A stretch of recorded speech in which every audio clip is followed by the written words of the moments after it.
Mature theme.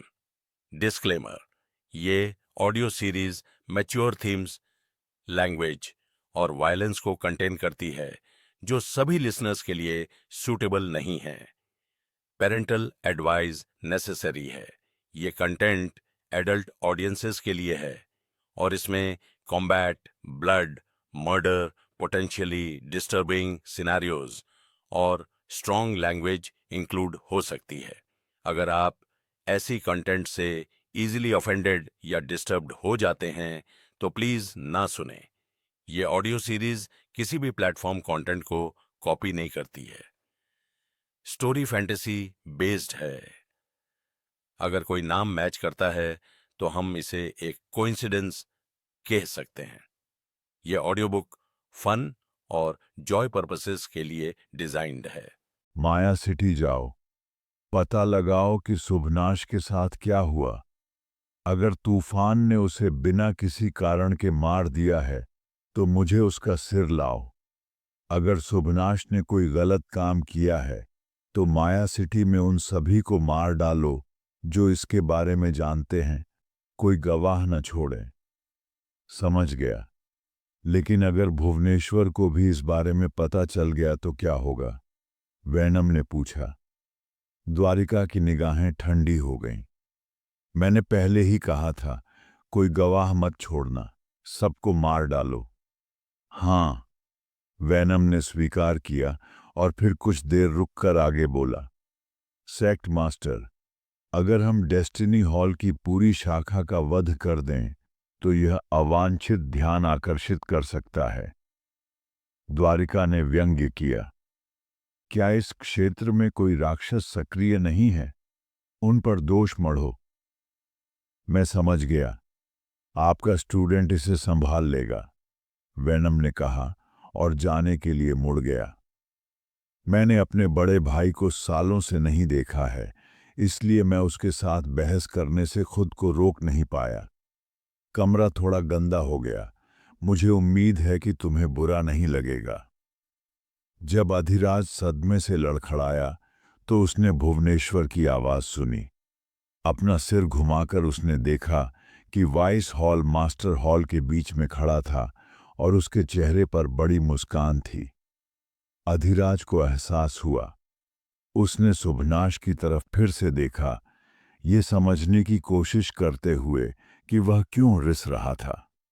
तभी एक घोड़ा अचानक प्रकट हुआ जिसने उसका दृश्य अवरुद्ध कर दिया। एक खुर ने एक कपड़ा पकड़ा हुआ था, दूसरे ने एक चायदानी और उसका विशाल सिर मूर्खतापूर्ण तरीके से उसे देखकर मुस्कुराया। अधिराज की पलकें फड़क उठीं। वह अवश्य ही गलत सोच रहा होगा। एक घोड़ा कैसे चाय परोस सकता है और सफाई कर सकता है? क्या हम अभी अभी अलग नहीं हुए हैं? आप इतनी जल्दी वापस क्यों आ गए? विपिन ने हैरान होकर देखा। ठीक है, वाइस हॉल मास्टर ने 3 दिन का उल्लेख किया था, लेकिन मुझे लगा कि यह बहुत लंबा समय था। जटिलताओं से बचने के लिए मैंने सोचा कि मैं आपके साथ फिर से इस मामले पर चर्चा करूंगा। अधिराज ने जल्दी से समझाया। हितेश से संदेश देने के बाद वह बिना आराम किए जल्दी से वापस चला गया था। तीनों प्रतिभाशाली लोगों से जुड़ी जिम्मेदारी इतनी ज्यादा थी कि वह एक पल के लिए भी आराम नहीं कर सकता था। आह, मैंने भी इस पर चर्चा करने के बारे में सोचा था, लेकिन मेरे वरिष्ठ भाई आ गए और इन प्रतिभाशाली लोगों को ले जाने में अपनी रुचि व्यक्त की। उन्होंने एक ऐसी कीमत भी पेश की जिसे मैं मना नहीं कर सका। विपिन परेशान दिख रहा था। यह सुनकर अधिराज का दिल बैठ गया। वह जल्दी से शुभनाश की ओर मुड़ा। घोड़े के कारण अब उसका दृश्य अवरुद्ध नहीं था। उसने देखा कि जेनिथ किंगडम का एक्सपर्ट अपनी सीट पर शांति से बैठा था। आंखें बंद थीं और चेहरा भावहीन था। वह गूढ़ और अथाह लग रहा था। कोई आश्चर्य नहीं कि वह स्टार रिवर लेवल में एक मास्टर है। न केवल उसकी आभा और साधना अपाठ्य है, बल्कि मैं उसकी सांस या दिल की धड़कन भी महसूस नहीं कर सकता। ऐसी ताकत अविश्वसनीय है। अधिराज और अधिक सतर्क हो गया। माया सिटी में सम्राट मेघ के अलावा उसे किसी से डर नहीं था, लेकिन स्टार रिवर लेवल के एक एक्सपर्ट के खिलाफ, जो भाग्य से जुड़ी आक्रामक तकनीकों में माहिर था, उसे कुछ घबराहट महसूस हुई। इससे भी महत्वपूर्ण बात यह है कि जबकि वह व्यक्ति अधिराज के साधना स्तर को आसानी से समझ सकता था, यूं यह भी नहीं बता सकता था कि दूसरा व्यक्ति कब सांस लेता है। शक्ति में इतना बड़ा अंतर कि उसे नजरअंदाज नहीं किया जा सकता था। गहरी सांस लेते हुए अधिराज ने अपने दांत पीसते हुए कहा, हर चीज पर बातचीत हो सकती है। वाइस हॉल मास्टर ने बताया कि सबसे ज्यादा बोली लगाने वाला जीतेगा। अगर ऐसा है तो हम एक दूसरे के खिलाफ बोली लगा सकते हैं। अघोर चाकू सेक्ट मजबूत हो सकता है, लेकिन हमारे तलवार चाकू सेक्ट की तुलना में वे बहुत कमतर हैं। हालांकि दोनों को तलवार चाकू सेक्ट का नाम दिया गया था, लेकिन तलवार चाकू सेक्ट पूरे स्रोत विश्व में फैला हुआ था और विशेषज्ञों से भरा हुआ था। उनके पास 7 सितारों से ऊपर के अनगिनत स्वर्ग के मास्टर थे, जबकि अघोर चाकू सेक्ट में सबसे मजबूत व्यक्ति द्वारिका केवल 3 सितारा स्वर्ग का मास्टर था। अंतर बहुत बड़ा था। हालांकि अधिराज में खुद ताकत की कमी थी, लेकिन उसे उम्मीद थी कि उसकी घोषणा दूसरे पक्ष को डरा देगी। बोलने के बाद उसने फिर से सुभनाश की तरफ देखा, जो स्थिर था। उसकी आंखें अभी भी बंद थीं। ऐसा लग रहा था जैसे उसने कुछ भी नहीं सुना हो।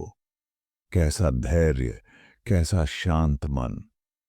यह सचमुच एक असाधारण व्यक्तित्व था, एक ऐसा प्रतिद्वंद्वी जिससे निपटना कठिन था।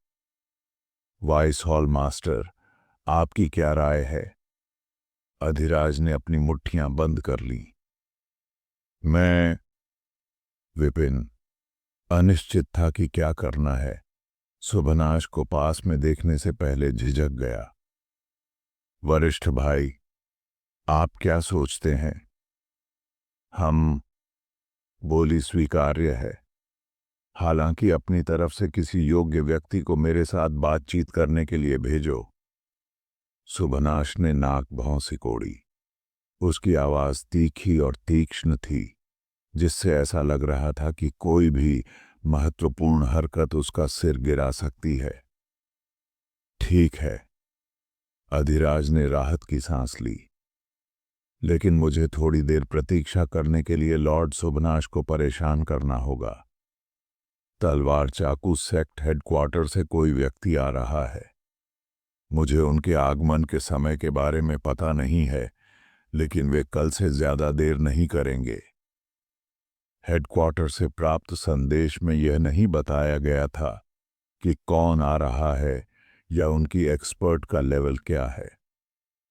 मुझे कोई जल्दी नहीं है, सुभनाश ने संक्षिप्त उत्तर दिया और कुछ नहीं कहा। कमरे में सन्नाटा छा गया।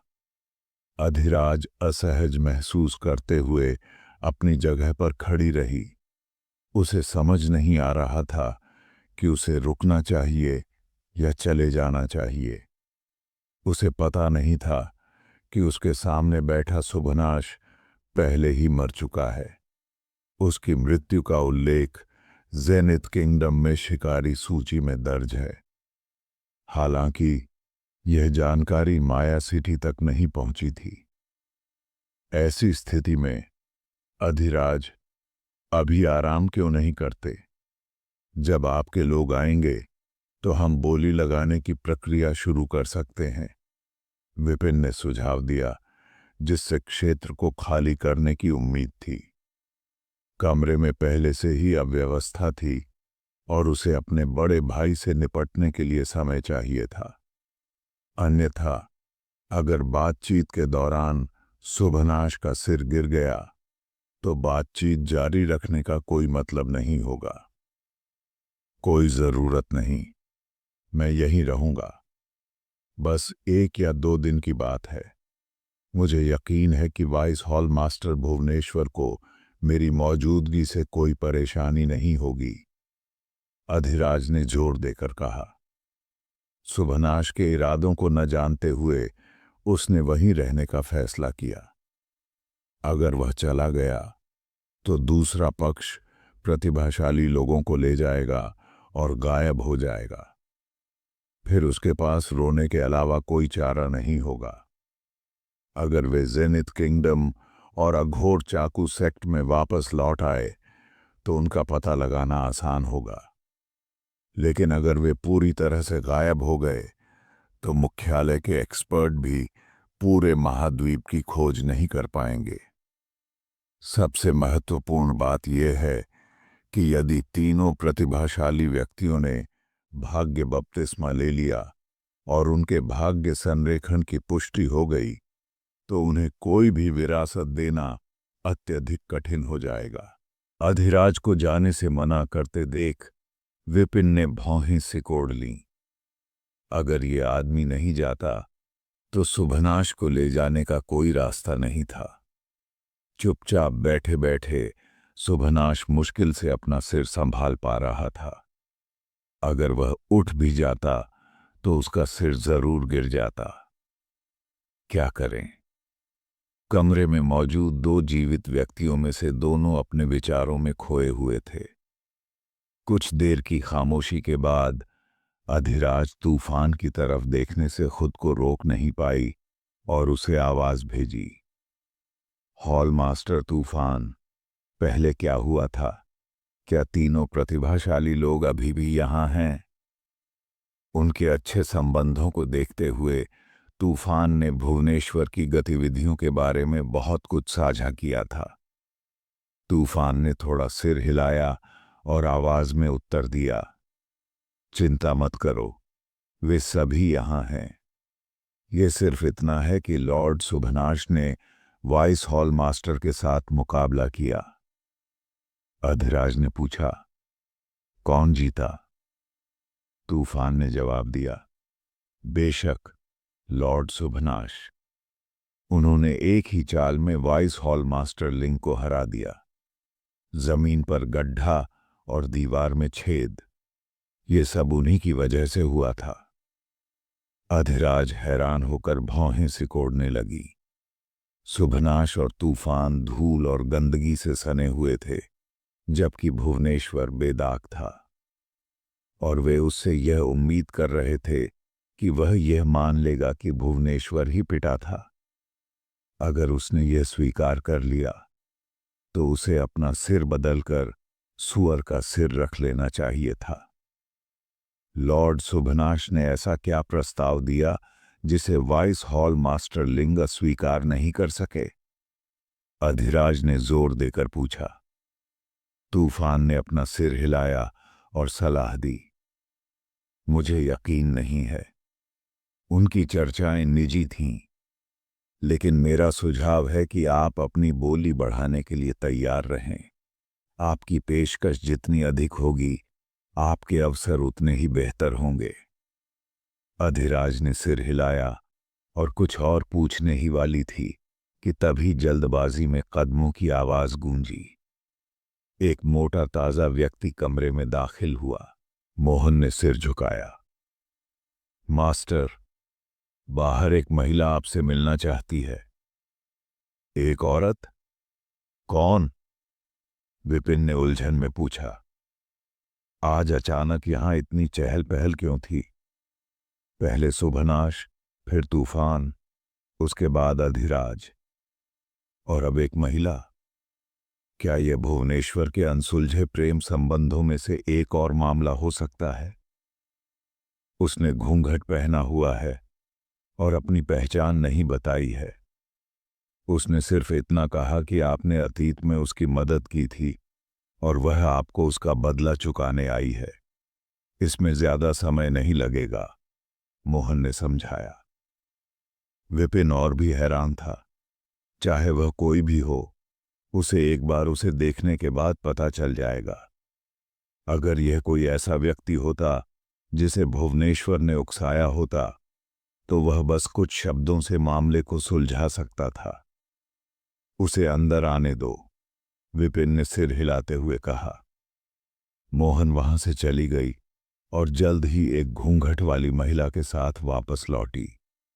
हरे रंग के कपड़े पहने हुए उसके चेहरे के भाव छुपे हुए थे, लेकिन उसका शरीर सुंदर था और उसकी खुली त्वचा से पता चलता था कि वह 20 की उम्र के आसपास होगी। विपिन और अन्य लोगों को देखकर महिला की भौहें थोड़ी सिकुड़ गईं। उसने झुककर कहा, मैं वाइस हॉल मास्टर को नमस्कार करती हूं। उसकी आवाज बदल दी गई थी, जिससे उसकी पहचान करना असंभव हो गया था। विपिन ने सिर हिलाया। तुम यहां क्यों आए हो? महिला झिझकी। मैं वाइस हॉल मास्टर से निजी तौर पर बात करना चाहती हूं। क्या यह सुविधाजनक होगा? निजी तौर पर? विपिन ने भौहें उठाईं। क्या वह वाकई भुवनेश्वर की रोमांटिक हरकतों में से एक हो सकती है? उस आदमी की योग्यताएं संदिग्ध हो सकती हैं, लेकिन वह निश्चित रूप से लोकप्रिय लग रहा था। हां, यह बहुत महत्वपूर्ण और जरूरी मामला है। मुझे उम्मीद है कि वाइस हॉल मास्टर जल्दी से फैसला लेंगे, महिला ने गंभीरता से कहा। ठीक है, विपिन ने सहमति जताई। महिला ज्यादा मजबूत नहीं लग रही थी, इसलिए वह शायद कोई खतरा नहीं थी। कृपया साइड हॉल में प्रतीक्षा करें। सिर हिलाते हुए महिला मोहन के पीछे पीछे साइड हॉल में चली गई। विपिन ने शुभनाश और अन्य लोगों की ओर रुख किया। वरिष्ठ भाई, हॉल मास्टर, अधिराज, मैं इसे संभालने के बाद आपके साथ आऊंगा। अधिराज ने सिर हिलाया।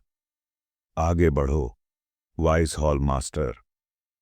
विपिन ने कुछ और नहीं कहा और साइड हॉल की ओर चल दिया। अंदर घुसते ही महिला ने उसका सामना किया। उसकी आंखें तीखी और तीक्ष्ण थीं। भाई विपिन, काफी समय हो गया है, उसने कहा। विपिन के सिर में झुनझुनी हुई और उसकी आंखें तुरंत सिकुड़ गईं। 1 मिनट बाद महिला कमरे से बाहर निकल गई और वह अपनी घोड़ा गाड़ी में बैठकर चली गई। विपिन सुमन द्वारा दिए गए गुप्त संदेश के बारे में सोच रहा था। उसकी असली पहचान उजागर हो गई थी। मेघरथ की पत्नी सुमन, जिससे विपिन पहले मिल चुका था, ने उसे चेतावनी दी थी कि मेघरथ और अन्य लोग उसे नुकसान पहुंचाना चाहते हैं। उसने उसे जल्द से जल्द वहां से चले जाने की सलाह दी थी। विपिन को यह भी पता चला कि अथर्वराज और डीन काल को गिरफ्तार कर लिया गया है। वह एक मुश्किल स्थिति में था। क्या वह भाग जाए और अपनी जान बचाए, या वह अपने सहयोगियों को बचाने की कोशिश करे? विपिन ने एक योजना बनाई। उसने शुभनाश को मारने का झूठा आरोप शाही परिवार पर लगाने का फैसला किया। इससे न केवल विपिन का नाम साफ हो जाएगा, बल्कि वह सुरक्षित भी रहेगा। उसने शुभनाश का भेष धारण किया और शाही महल में घुस गया। वहां उसे पता चला कि सुमन को बंदी बना लिया गया है। सुमन जो भी थी, लेकिन जब से विपिन ने विजय की जान बचा ली थी, तब से वो उसे अपना भाई बुलाती थी। विपिन उसे मरने के लिए नहीं छोड़ सकता था।